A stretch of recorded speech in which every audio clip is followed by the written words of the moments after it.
आता आता उशीर होत नाही का?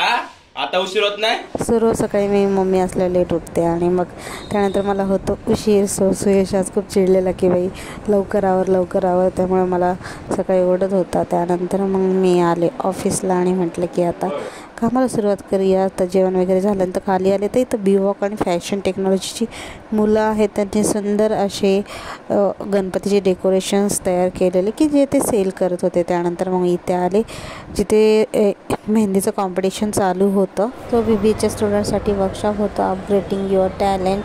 जसं की आपण जर एखादा बिझनेस करायचा असेल तर त्यासाठी काय करू शकतो ह्यासाठी वर्कशॉप होता. आणि इथे सुंदर अशी रांगोळी काढली होती मुलांनी. इथे कौशल आमचा डिस्कस करत होता की त्याला कामापेक्षा सुट्टी इम्पॉर्टंट आहे. सो ते आम्हाला सांगत होता. माका जमलं नाही का मी अंगावर कधीच काढणार ना. माका त्रास झालो का मी सुट्टे मारतोय. समजे पैसे नसलेले बरं.